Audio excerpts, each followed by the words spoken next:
Good morning. Good morning to all of you. Everyone's listening. See.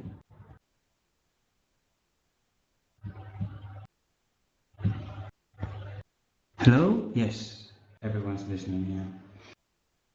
Yeah. Let me see.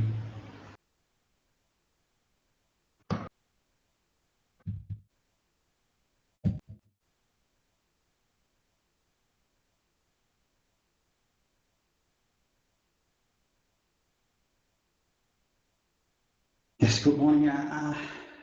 Well, we're going to begin with the second part of this lesson, LNG plant technical operations. Here we have the first part in this slides presentation, but that is because we're going to remind what we were seeing yesterday. And I'm going to remind you some things. Mainly the diagram where you can see the typical LNG production plant. We also saw the main parts of the normal plant and well, usually the main things for the operation. First, we saw the slug catcher, as you can see in the slide. Is a critical unit that safeguards the LNG production plant. It is ensured inflow and process stream for upstream oil and gas production wells. You can see what the slug catcher lays in the diagram. Then we showed you some typical slug catcher. Here's a typical vessel slug catcher. And then we saw the typical finger type slug catcher with its main different parts. Now we saw the condensate stabilization unit. You can see that in the diagram where it lays down. And well, the function, remember that was to process the condensate from the slug catchers and to remove the light components to meet the export condensate specification. Here we saw the diagram of the condensate stabilization unit. Then we went for the ADRU, the famous ADRU, the acid gas removal unit. The function of this unit was to removal of the acid gases to meet the specifications for the LNG liquefaction plant. Then I remind you that we saw the sulfur recovery unit. The tail gas treating unit, I remind you that it consisted of two different sections, the hydrogenation section and tail gas treating section, which we can see in this slide, the two parts. And then we described the molecular sieve unit, which is designed to meet the product specifications on water and mercaptans content. The main items that should be checked in this unit, we saw all of them and made a brief explanation of each of them. And then we went to the NGL recovery unit. We saw its function already laid down in the diagrams, as you can see. And then we went on describing the liquefaction unit and where it laid down, and some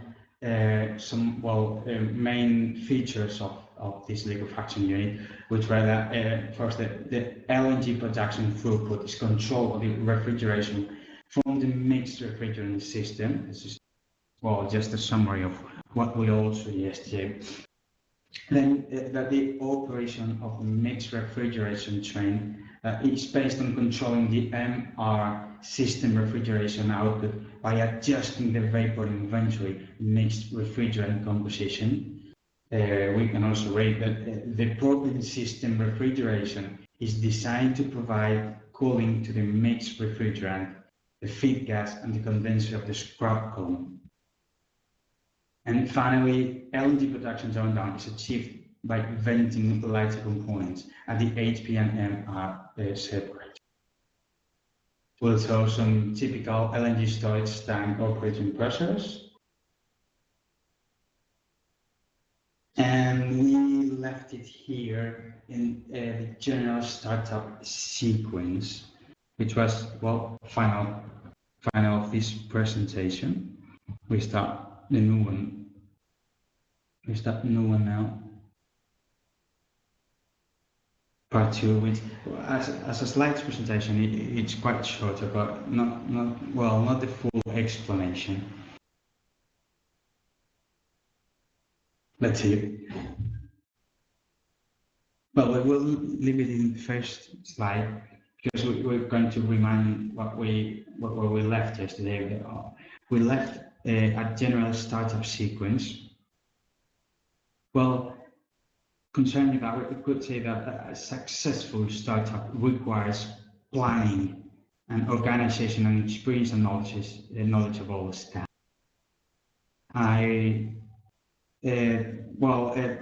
Well-executed startup program, as I said yesterday, I said that it required a collaborative effort among contractors, licensors, equipment suppliers, and the plant owner. Well, it typically consisted, as we said yesterday, of some different phases that we mentioned yesterday, and we're going to describe today. The startup sequence is generic, as we said that yesterday, and it can be applied to the liquefaction plant as well as the LNG receiving terminal. The different phases, as we saw yesterday, but we did not describe in detail. But first, preparation and planning, then the pre-commissioning and operational testing, then the commissioning, then the startup and initial operation, the performance and acceptance test. Well, I remind you with what I finished yesterday, that the contractor is responsible for the planning and startup of the facility in general, and only when the owner is satisfied with the plant performance, which results of the test made, the contractor can then turn over the plant operation to the owner. That's it. Each of these parts of the startup sequence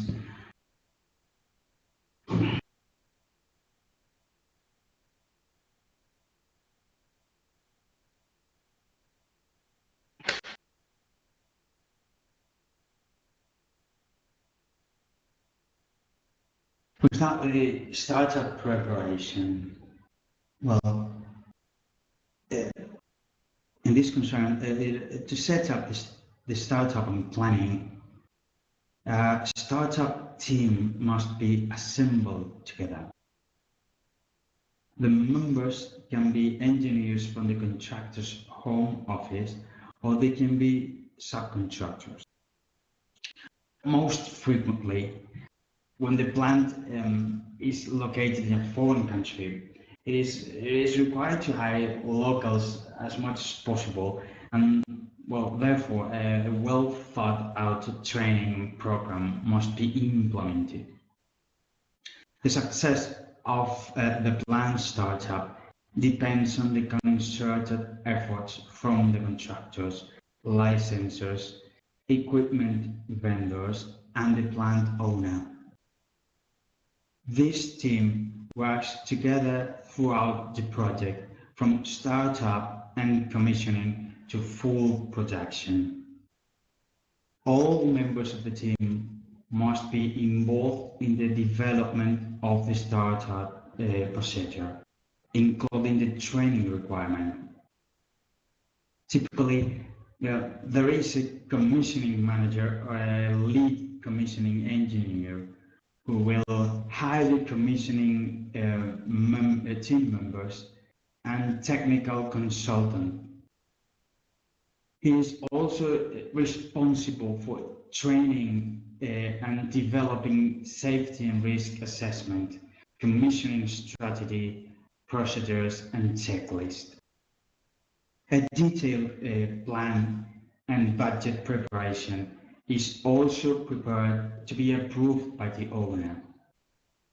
And let's see now the operator training, which it's quite within the main objectives of this course, the operator training, because we were first wanted to be the basis of this course.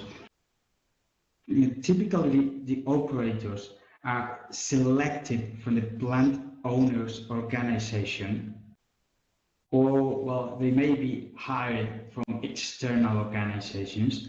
The contractor is responsible for setting up the training program for the operator, who will carry out planned startup and initial operation before the plant is finally accepted. Engineers who work on the design and are familiar with the plant equipment and layout are assigned for the startup training program. Engineers from the licensor's office should explain their system characteristics in the training class, making sure that the design is performing at the optimum design levels. Vendors of critical equipment, such as gas turbine drivers, compressors, and instrumentation systems, should explain the critical design and operating parameters of their material.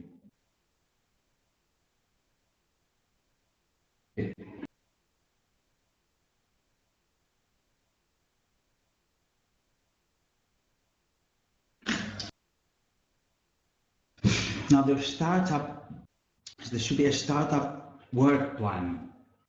As for everything, there should be a work plan. The contractor, in this case, it typically follows a systematic procedure whereby the startup engineers review the design drawings line by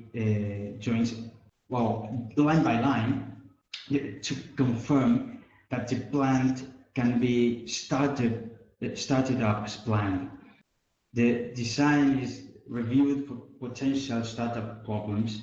Some of them maybe if there is sufficient capacity for surge, or if the system is stable and controllable, maybe if there are any hydraulic bottlenecks or water hammer problems, or if there are adequate high point vents and low point drains.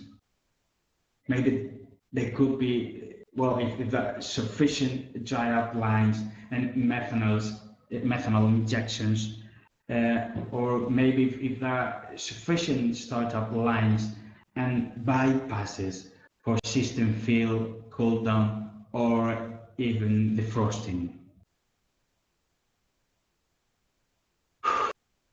A detailed path, work plan, and procedures and related drawings should be, in fact, they are prepared for the work plan. The work path will define the sequence of startup for each unit and system. This should also define the individual activities at each step, operational testing requirement, and cool down procedure.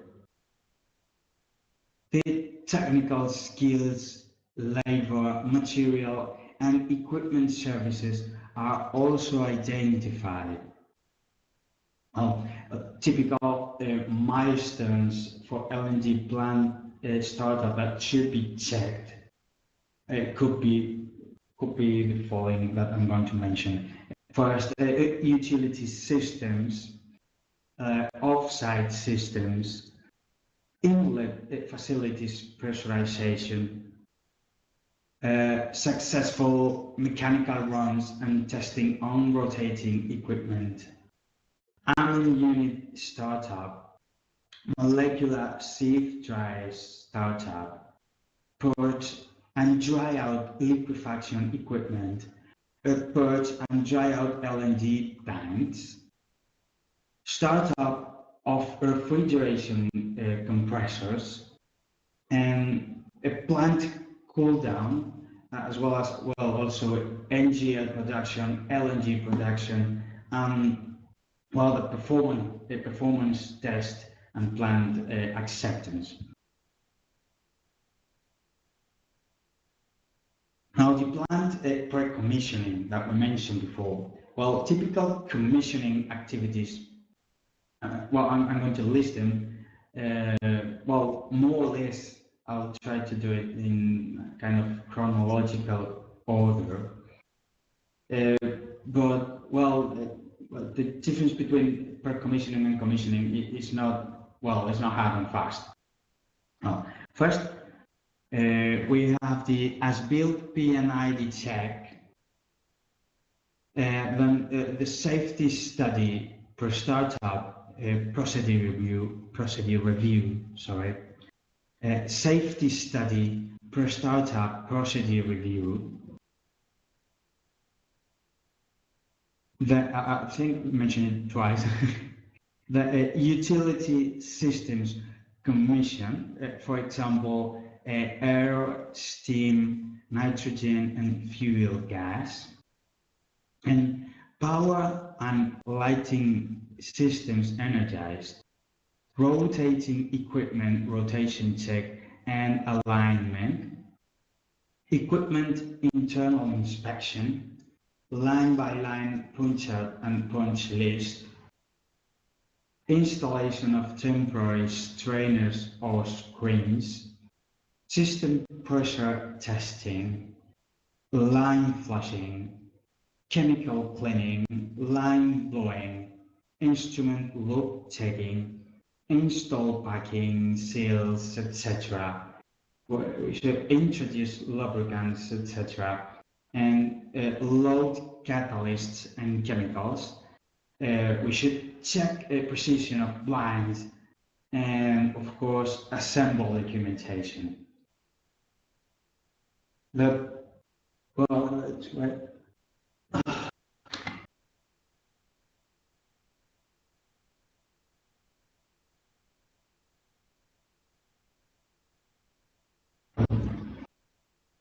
The pre-commissioning stage verifies the integrity of the mechanical equipment by inspection, pressure testing, cleaning and flushing, and machinery takeout. The equipment is checked against specifications based on data sheets, as-built P&IDs, plot plan, layout, and piping isometry. For a typical plant checkout, master sets of piping drawings and P&IDs are located in a common area such that designated engineers can walk every line and verify every item as shown in the master drawings. Different color highlighter can be used to identify system and services. The engineers must check that pipe sizes and ratings are correct. Vessel nozzles and valves are correctly installed. Vents and drains are in the right place. Blind flanges and swing blinds are properly installed. And prepare a punch list for non-conforming items and identify necessary corrections. Piping inspection includes checking for piping stress from expansion and contraction due to temperature changes. Alignment between flanges on pipework, and also alignment between piping and equipment nozzles. Checking can be visual inspection by gauge measurement. Check for thermal growth on piping supports and any surface buckling or crimping, and expansion joints as well.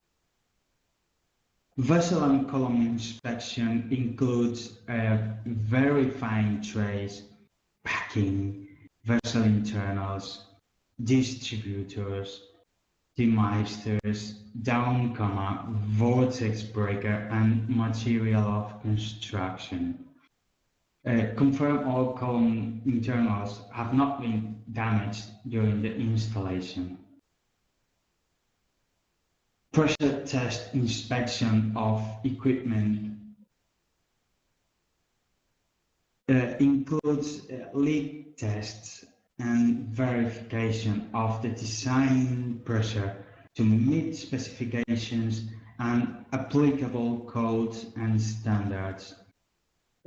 Pressure testing must be witnessed by the startup team, who must verify all necessary safety limits. Electrical system check includes verification of circuit breakers, switches, bus bars, grounding systems of equipment, explosion-proof equipment and enclosure, motor control centers, transformers, switch gears, motor starters, and so on. Equipment cleaning is the last step to ensure no construction debris is left in pipes or vessels. All debris must be removed and flushed out with chloride-free water. Chemical clean may be used if necessary. Before flushing for cleaning, check that startup screens and blinds are properly installed. Jumbo spool pieces should be added if necessary for startup.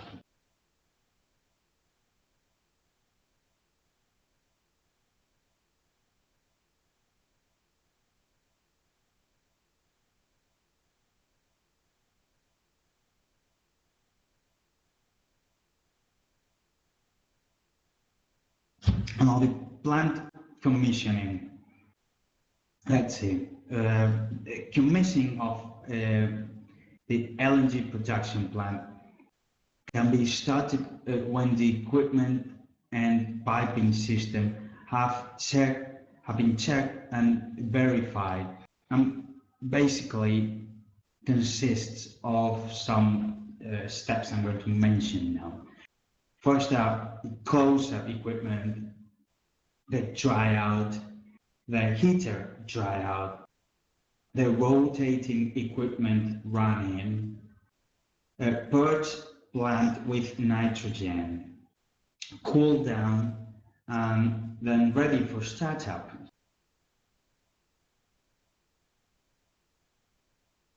Let's see here, I show you a typical diagram of the process.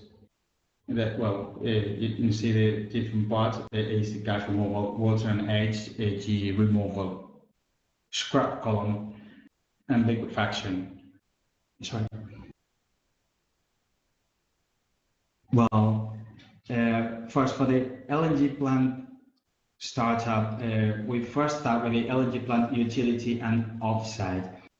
Because, prior to the LNG process plant startup, the utility and off-site systems must be checked to be operational, and well, they include the flare system, the fuel gas system, the nitrogen system, the firefighting system, the electric power supply, cooling water system, the heat transfer fluid system or waste heat recovery system. Now, the acid gas removal unit. The startup sequence for initial operation of the acid gas works with the following steps. As the heat medium system, establish heat medium circulation, blanket the heat medium surge drum with nitrogen. Start the heat medium heater using startup fuel gas, gradually heating up the heater to the desirable temperature. Charge the heat medium to the amine reboiler. Well, the amine system. First, you have to add the amine solution and start circulation. Then charge the heat medium gradually to the reboiler, taking caution of the thermal stress. Then start the lean-rich exchanger and the lean amine cooler and regenerator condenser. When steam condensate accumulates in the reflux drum, start the reflux pump, monitor the reflux flow, and avoid sudden change in flow rate to prevent sudden cooling. Well, failure to do this will damage the regenerator internals. Then maintain the absorber and flash drum pressures at the normal operating conditions by injection of nitrogen. Establish and maintain normal liquid levels in absorber, chimney trays, flash drum, and regenerator. Well, gradually raise the temperatures and pressures in the entire system. Then start circulating water in the absorber wash section and adjust amine concentration to the design value. When the temperature in the system reaches the design values, prepare to receive feed gas. Then reconfirm the treated gas line and acid gas line are ready for operation. Well, then we should start up the system. How is that? Well, first, slowly introduce the feed gas into the amine absorber. Stabilize the temperature in the system. Monitor the operation temperature of the absorber and the regenerator bottom temperature. Gradually increase the feed gas flow up to the design value. The absorber temperature rises gradually by the reaction heat. The lean or rich exchanger and the regenerator temperatures will also increase. After flow rates, pressures, and temperatures in the system stabilize, record the operating conditions. Sample and analyze the treated gas product.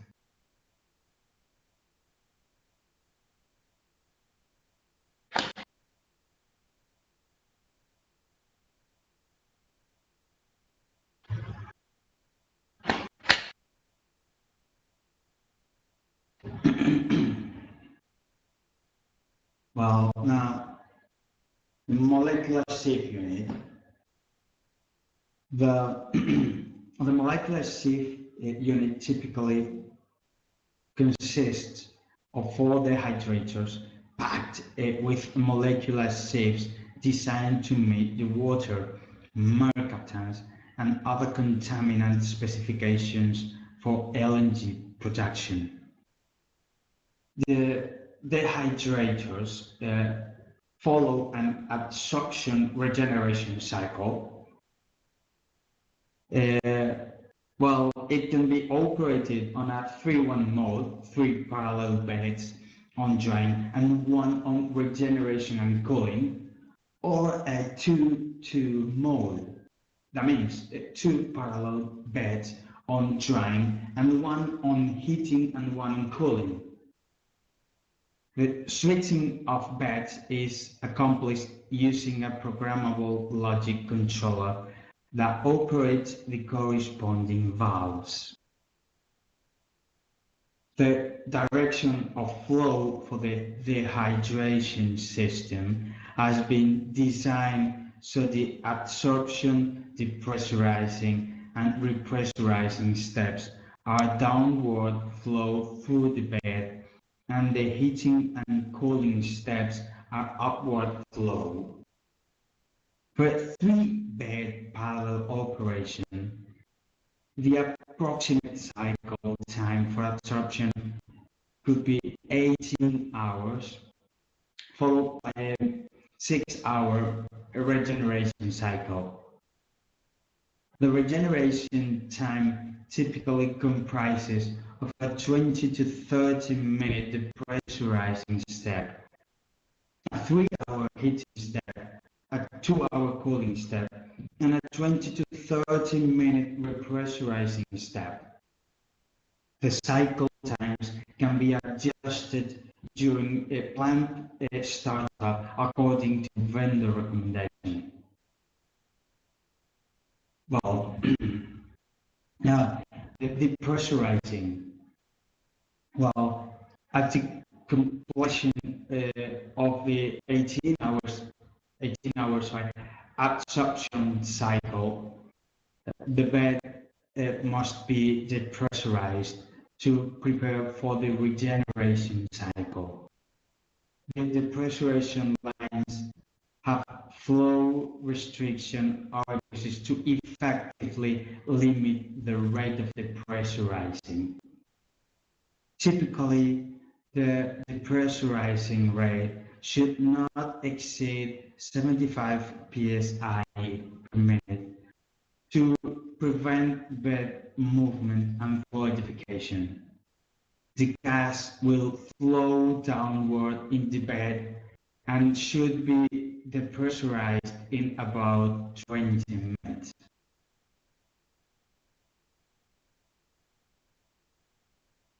The heating, well, once the bed is depressurized, the heating step can begin. The residue gas is compressed by the regeneration gas compressor, flows through the bypass valve to the regeneration gas heater, and is heated to about 300 degrees Celsius. The hot gas flows upward through the bed, being regenerated, and heats up the bed to a temperature at which the absorptive capacity of the bed is reduced to a very low level. As a result, the water leaving the bed can be removed by the regeneration gas. Typically, the heat required to dissolve water from the sieve can be as high as 1800 BTU per pound. The wet regeneration gas is then sent to the regeneration gas cooler, and water is dissolved from the sieves, plus some hydrocarbons are separated. The wet vapor is recycled back to the process, and the condensed water and co-absorbed liquid hydrocarbons are removed from the separator under level control. Then, cooling. Following the both previously mentioned heating step, the bed is cooled with cold compressed regeneration gas to return to the normal absorption temperature prior to repressurizing. The cool gas flows upward through the bed and is routed to the regeneration gas heater. Repressurizing. Well, after the cooling step, The bed must be pressurized, the feed pressure to prepare the vessel to be brought back online.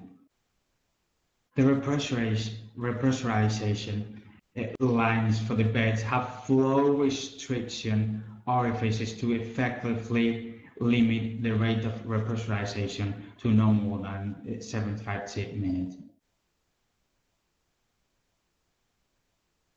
Well, just a second.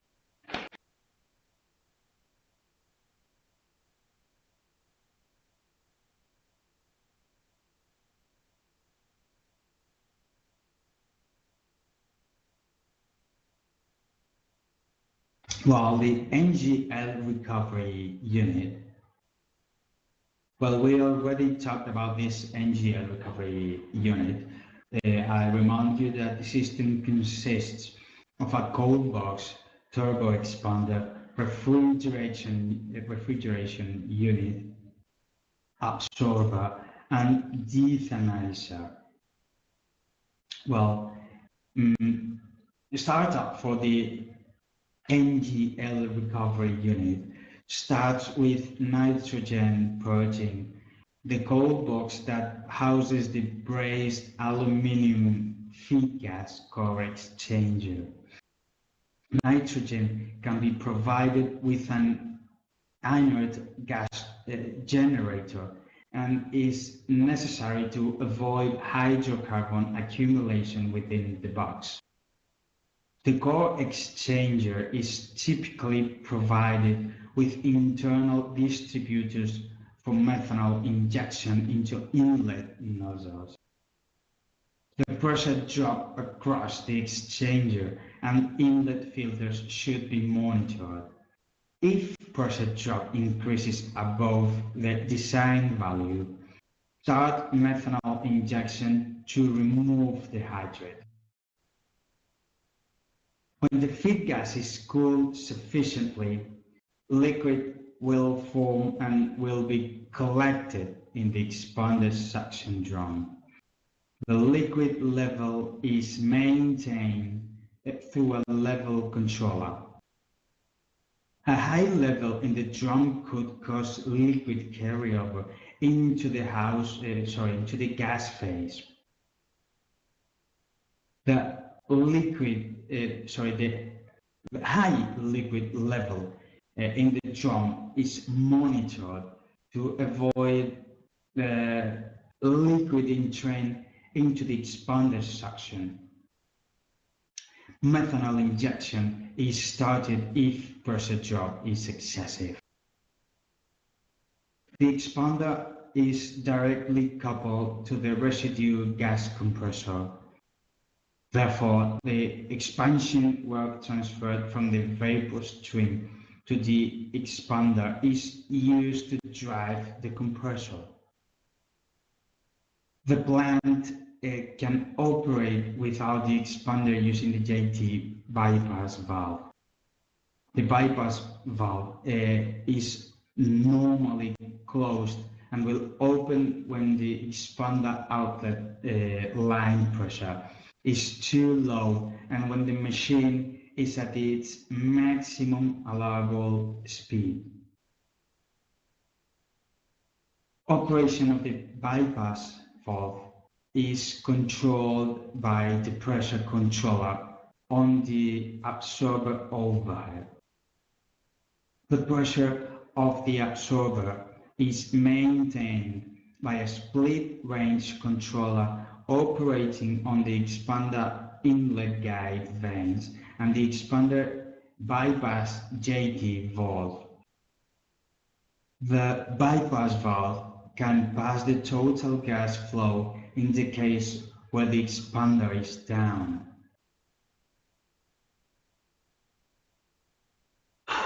The expander inlet and JT valve are provided with methanol injection and may be used during startup.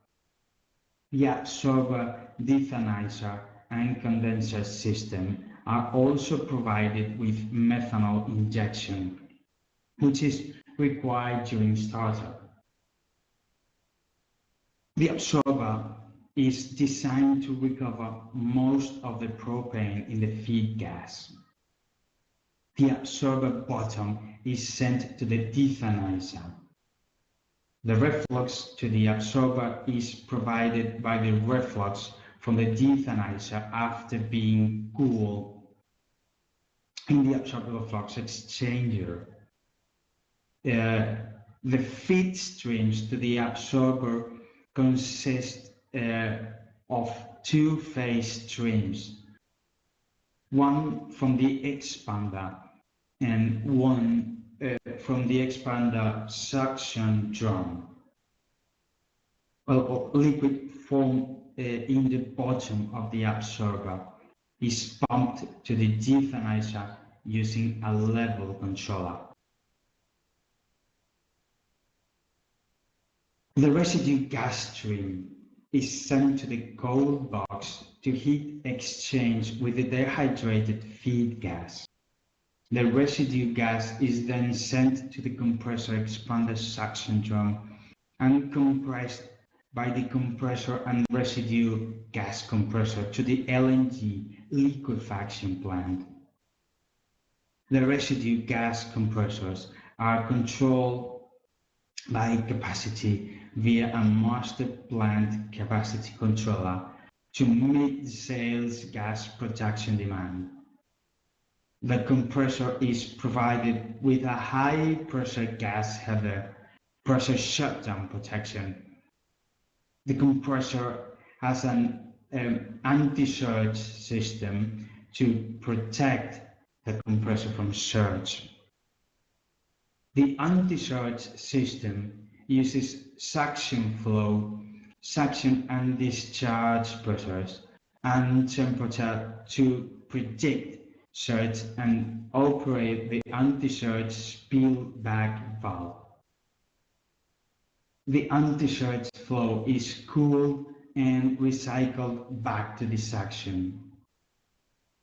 The dethanizer is used to stabilize the recovered condensate and is provided with an overhead condenser using propane refrigeration reboiler and side reboilers for energy conservation. The reflux pumps draw liquid from the reflux drum and are used to provide reflux for both the absorber and dethanizer. The NGL product from the dethanizer is analyzed using a chromatograph, which is used to adjust the dethanizer from temperature and steam flow that is necessary to meet the product specifications.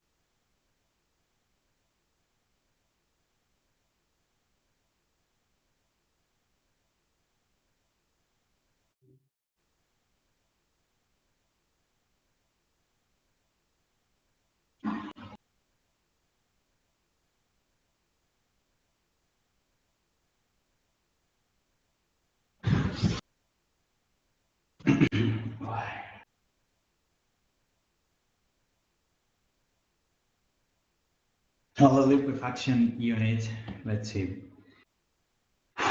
The startup of the main exchanger can begin once cold feed gas is available from the scrub column. The main exchanger must be cooled down gradually to the normal operating temperature in two steps. The first step is to pre-cool the main exchanger to -30 degrees Celsius by blending cold feed gas from the scrub column with the defrost gas. The defrost gas heater located downstream of the dryers is used to supply defrost gas at 60 degrees Celsius for the pre-cooling operation. The purpose of the pre-cool down step is to eliminate large temperature differences by blending cold feed gas from the scrub column and the warm defrost gas. The blended gas is directed into the warm end of the main exchanger.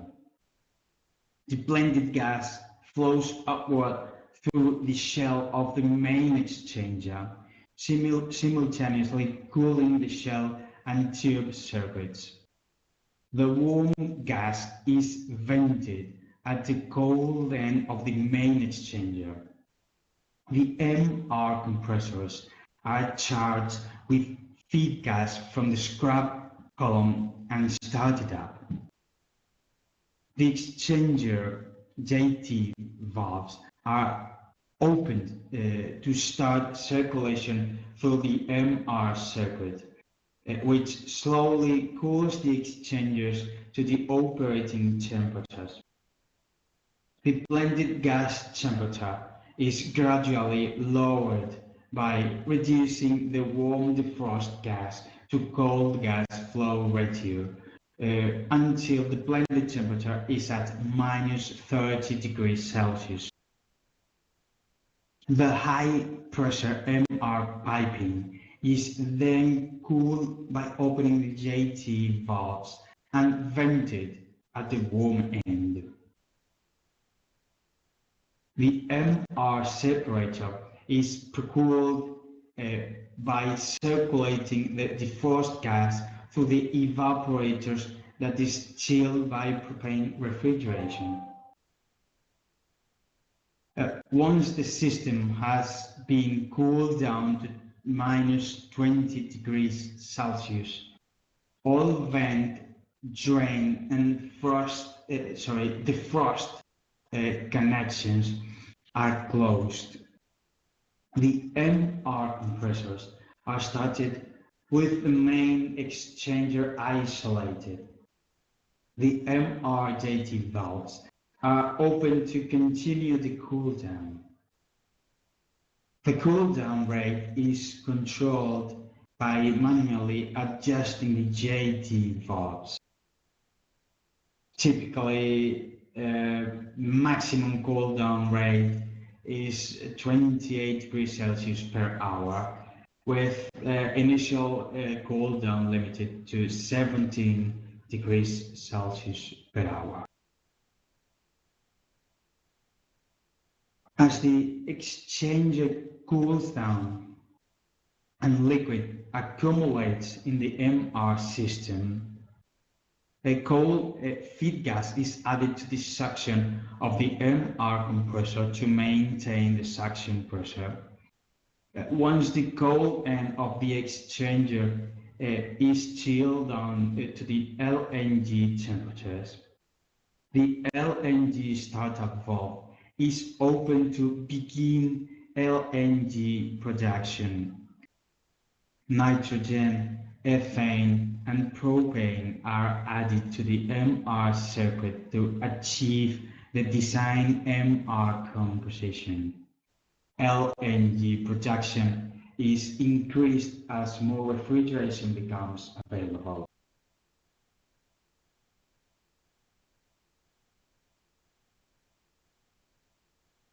Well, here we can see some slides of what I explained before. Well, now we have to start with the LNG plant shutdown and how it is carried out. But we are going to have a short little 5-minute break, a toilet break, and we'll be back in 5 to 10 minutes. Thank you. See you later.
back again. We continue with the class with an explanation of the LNG plant shutdown. Well, there are emergency situations that will result in shutdown of a process unit or the complete facility. Shutdown of the pretreatment unit well, may also result in shutdown of the liquefaction unit. Well, now we're going to make a description of the shutdown sequence of the refrigeration systems in the liquefaction system, sorry, in the liquefaction unit. In general, when the emergency is due to process upsets within the process unit, the shutdown period is temporary and the unit can be isolated from the feed and product systems.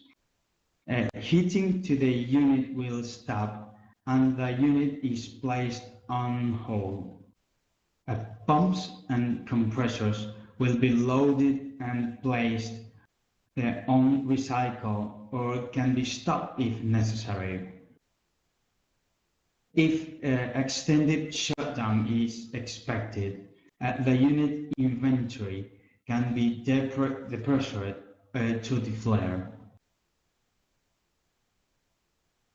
For maintenance shutdown, the unit operation will stop and the inventory of the unit can be transferred to offsite storage tanks. The unit can be purged and repaired. Shutdown of the liquefaction unit follows a similar approach. If the propane compressor trips, the MR compressor should be placed on total recycle by opening the compressor recycle valves. The main exchanger JT valves should be closed. LNG production flow should be stopped by closing the temperature control valves. Shutdown of the MR compressor results in unloading the propane compressor, which will be placed on recycle. The feed gas flow to the main exchanger should be stopped by closing the LNG temperature control valve. This will avoid large temperature drops between feed gas and the main exchanger tubes. The main exchanger JT valves should also be closed. On loss of feed gas flow, the propane refrigeration system will be unloaded. With no feed load on the main exchanger, the warm end temperature of the low pressure mixed refrigerant returning to the compressors will quickly drop in temperature. During this scenario, the main exchanger JT valves should be closed and the MR and propane compressors should be on total recycle.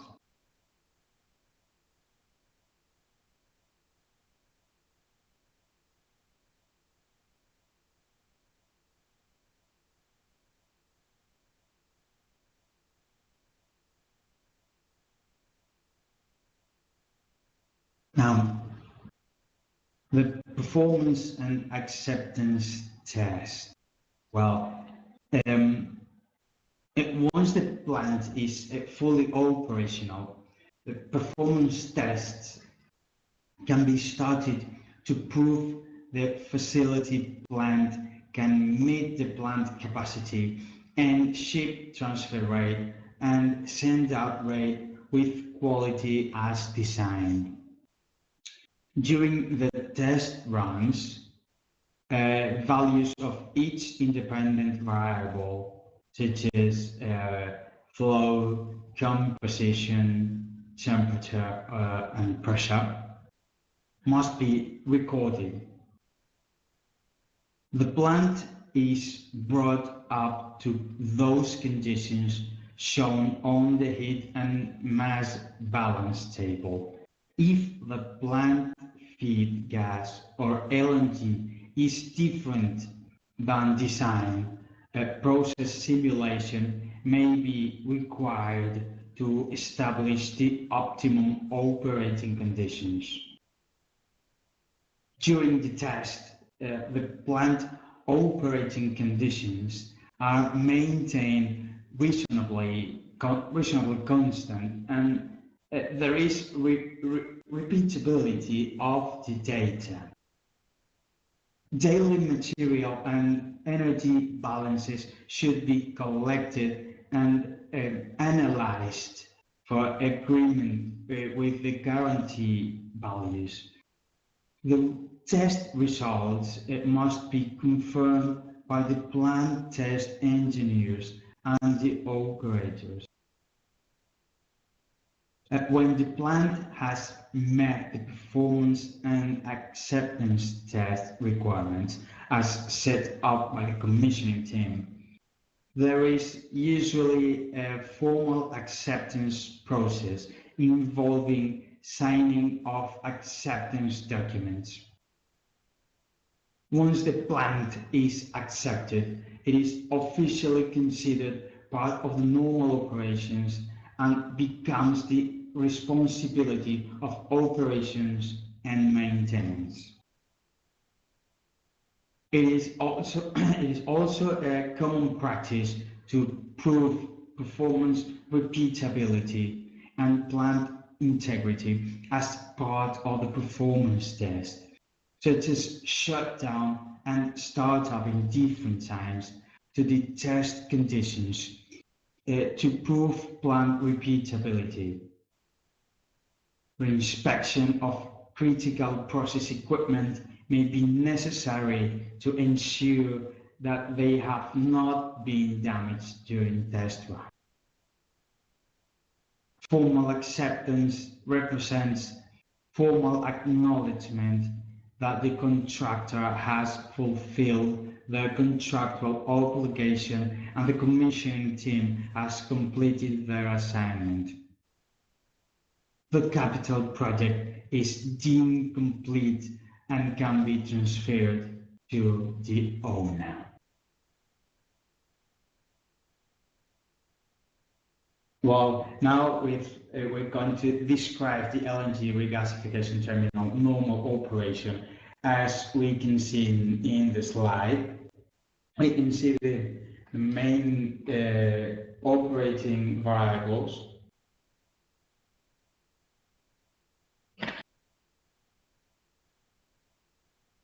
Which are the storage tanks, fill connections, water hammering, transfer line cool down, tank cool down, rollover, and BOG recondenser. Now we're going to have a short explanation on all of this. First, for the LNG, we have to say the LNG unloading terminal typically is, well, it's typically designed to unload LNG from an LNG carrier with an average unloading rate of 12,000 cubic meters per hour. The total time that the ship stays at port is about 24 hours.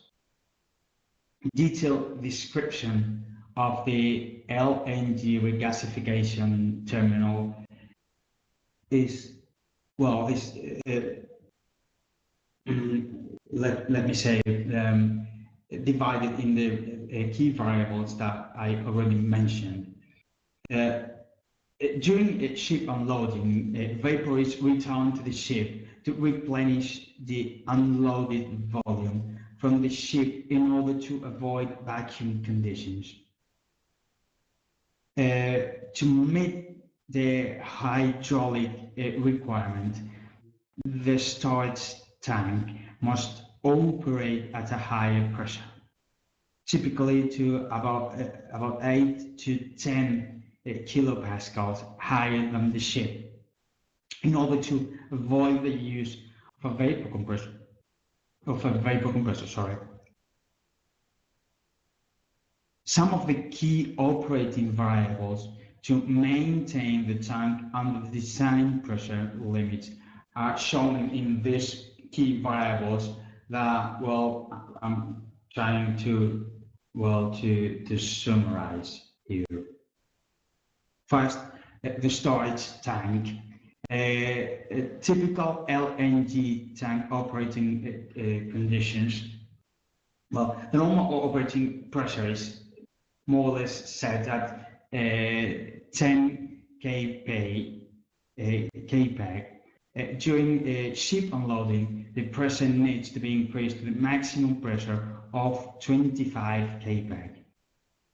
After LNG unloading is finished, the unloading arms are paired with nitrogen, and the LNG inventory in the unloading arms is recovered either by draining to a drain drum located in a dock area, or pressurized to the storage tanks with nitrogen prior to disconnect from the ship.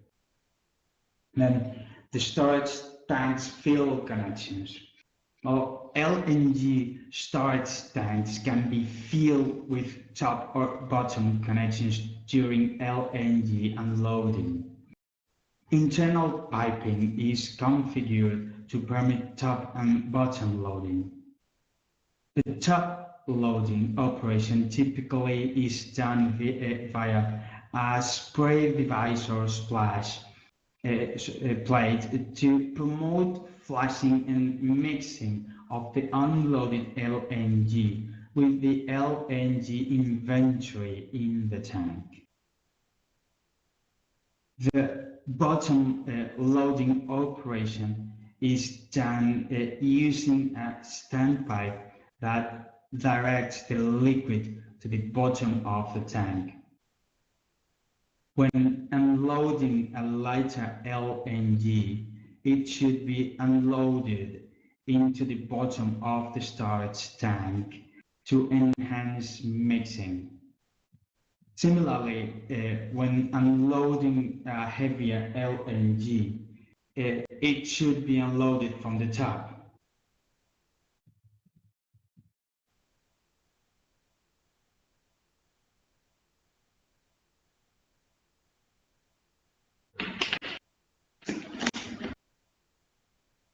Now, water hammering, during unload, there may be situations that call for the emergency shutdown, the ESD, emergency shutdown, is the valves to close. Since the storage tanks typically are located at a higher elevation, and these valves are designed for quick closure, there are potential water hammers on the system that must be considered in the valve selection and closure time setting. Now, the transfer line cool down. A single large unloading line and a small recirculation line usually are installed from the jetty to the storage area. During the holding operation, when the ship is not at port, the unloading line must be kept by circulating LNG from the send-out system to the jetty using the small circulation line. Now, the tank cool down, well, care must be taken to avoid subcooling the vapor space in the storage tank. Overcooling may result in a vacuum inside the tank, causing damage to the tank structure. The tank temperature and pressure must be monitored during the tank cooling operation. Tank cool down is performed before ship unloading to minimize vapor boil-off during unloading. The tank must be kept below minus 130 degrees Celsius before LNG can be unloaded.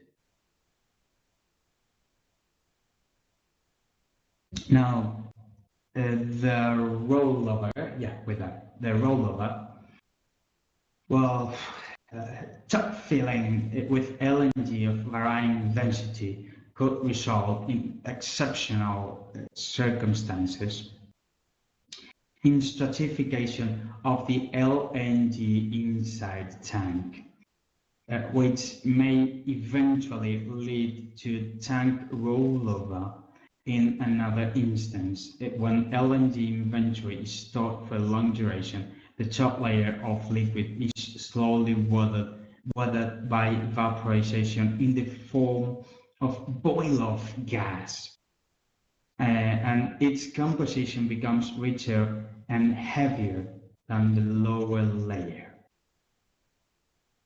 There may be two or more cells of liquid formed with different density, and when the top layer is heavier than the lower layer and under a stagnant environment, rollover can occur.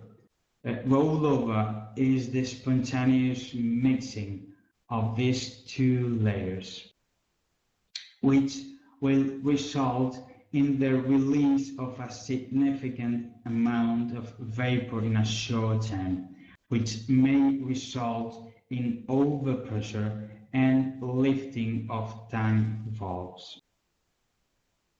Well, some of the measures to prevent tank rollover are the ones that I'm going to mention now. For example, store liquids of different density in different storage tanks. Load storage tanks through nozzles or jets to promote mixing. Use filling pipework at an appropriate level in the storage tanks. Monitor the LNG shipment cargo density and temperature before unloading. Monitor liquid density and temperature profile in the tanks. Monitor storage tank boil-off rates. You should also monitor storage tank pressure, transfer contents to other tanks, or yes, also to recirculate the content within the storage tanks using the LP send-out pump. Well, now for the BOT recondenser. Well, let's just wait for some seconds.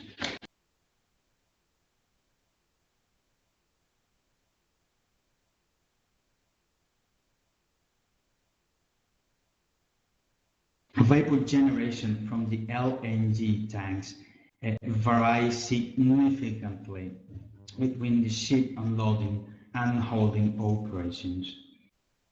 Typically, the vapor rate varies from 4 to 40 mmSCFT between the holding and ship unloading operation. These vapor flows are compressed by the BOG compressor and condensed in the BOG recondenser using a slipstream optical send-out LNG. The BOG recondenser serves the following functions: condensing the BOG, maintaining the storage tanks at a low pressure, serving as a mixing drum and suction drum to the HP send-out pump, maintaining at constant suction pressure and providing sufficient NPSH to operate the HP send-out pump. The process design and control system of the BOG recondenser or HP send-out pump system must ensure a stable flow with sufficient subcooling and NPSH for the HP send-out pump operation. The process design and control system of the BOG recondenser or HP send-out pump system must ensure a stable flow with, sufficient subcooling and NPSH for the HP send-out pump operation. Now I'm going to mention some other key control parameters. First, liquid flow rate to the packed column is controlled by a flow ratio controller based on the BOG flow rate. The flow ratio is reset by the pressure controller on the recondenser. The main LNG send-out is fed to the lowest section of the recondenser on the level control on the recondenser. This ensures sufficient liquid is available to the HP send-out pump. Also, the liquid level in the recondenser should be kept below the packed section, allowing all the packing to be available for heat transfer. The vent from the HP send-out pump is routed to the top of the recondenser and must be drained back to the pump suction to avoid liquid buildup in the vent. HP send-out pump's recirculation flow is returned to the recondenser, which must be designed with surge volume.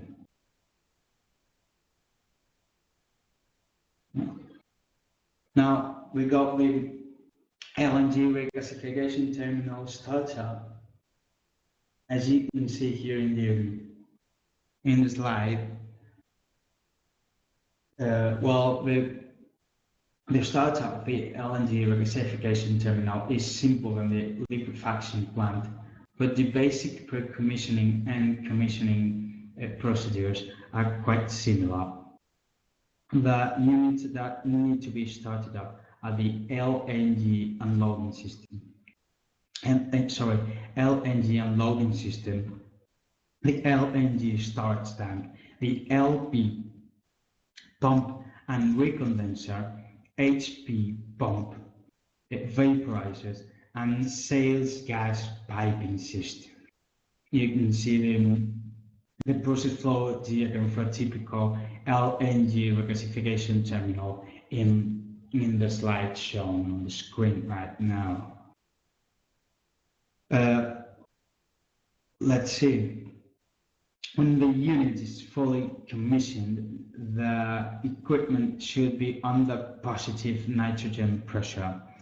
All lines are pressure and leak tested, dried, and free from dirt and debris.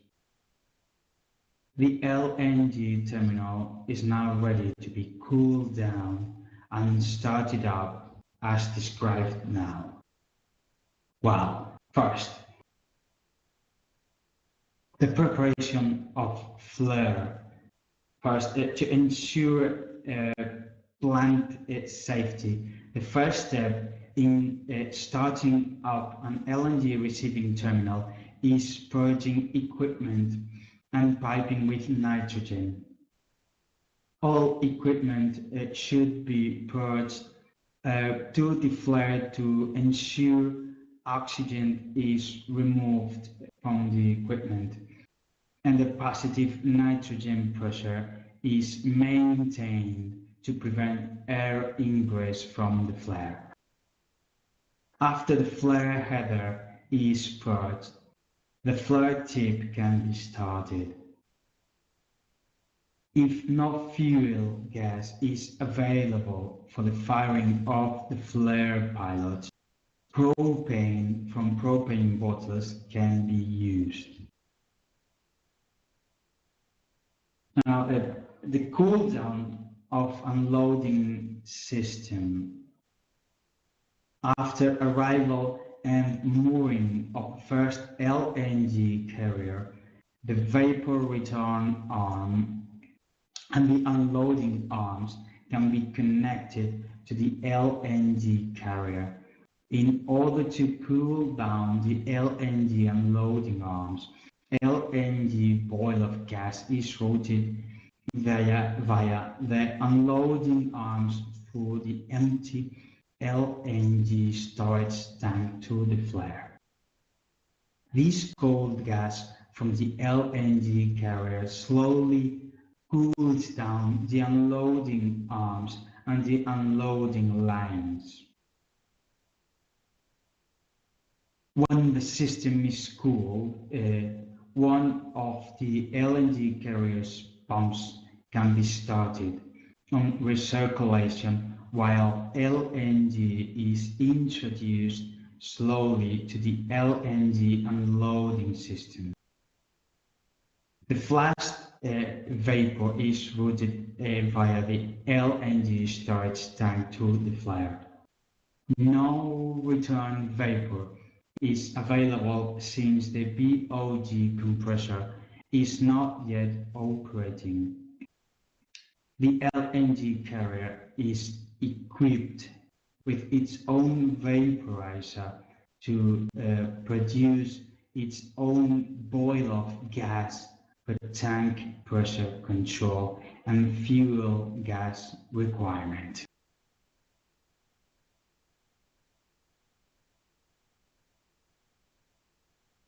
Well, now go for the cool down of storage tanks. Well, when the unloading lines have been filled, the next step is to cool the LNG storage tank down to the operating temperature. After this cool down step, the LNG storage tank is ready to receive LNG. The tank is provided with a cool down spray ring. This ring is located in the upper part of the tank. LNG from the unloading lines is routed to this spray ring, from where it is sprayed into the warm tank. The evaporation of the LNG cools down the tank vapor space and ultimately the tank in a container. The LNG storage tank cool down is a critical activity. If performed incorrectly, it can seriously damage the tank. The cool down of the LNG storage tank is therefore normally performed under the direct control of the tank vendor, who will advise on permitted cool down rates. When the tank temperature is low enough, according to the tank vendor, the LNG can be diverted from the spray ring to the main tank fill lines. The flow of LNG from the ship to the LNG storage tank can then be gradually increased up to design rate.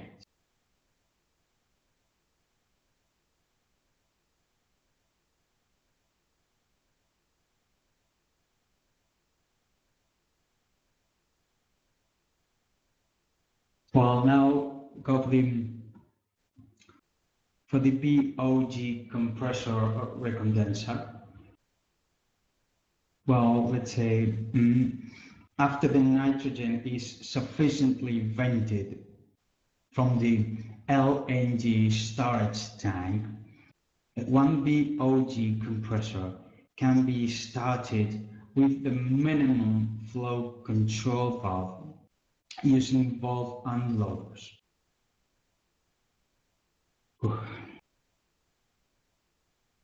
After establishing a constant RPM, the compressor is brought into full operation by closing the unloading valves. Boil of gas from the BOG compressor is directed to the recondenser and then to the flare of fuel gas system while cooling down the recondenser vessel and associated piping. Now the LP LNG pump. Well, after establishing the liquid level in the LNG storage tanks, the LP LNG system can be started. In the beginning, one LP LNG pump is started with the pump's minimum flow valve open. The LP LNG is slowly directed to the inlet of the vaporizers using startup lines and is recirculated back to the storage tanks. High point vents are slightly open such that the lines are slowly filled with liquid. When the send-out piping is liquid filled, the LP pump recirculation line can be slowly closed. A slipstream of LNG is routed to the recondenser for cool down, preparing the recondenser for startup. The HP pump suction line is filled with liquid and the LNG send-out system is ready to be started up. BOG generated from the cool-down operation can be recovered as fuel gas or vented to the flare. When an LNG carrier starts unloading, BOG can also be used as return vapor to the ship.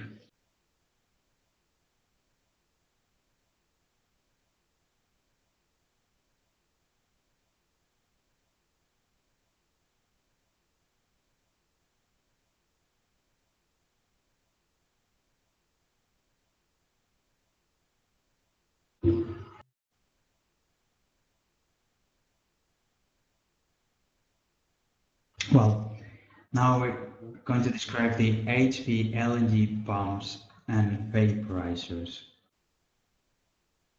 Well, the next step is starting the gas export.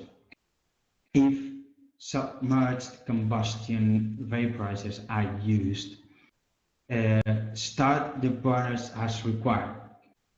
After establishing the required water bath temperature, the HP LNG pump is started on minimum flow spillback. Thereafter, LNG is introduced slowly to the downstream system by opening the control valves in the vaporizer inlets, by activating the downstream pressure controller. Once liquid is routed to the vaporizers, the pump kickback is reduced. When the pressure downstream of the vaporizer is established, the gas export can be started. As necessary, one or more LP and HP pumps are started and other vaporizers are brought on stream. Well, the LNG terminal is then in the production mode. Flaring will be stopped since the surplus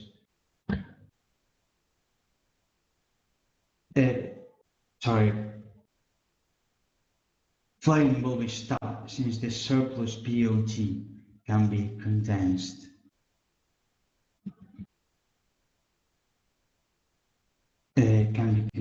Well in the recondenser. And finally, we are going to make a short description of the LNG regasification terminal shutdown.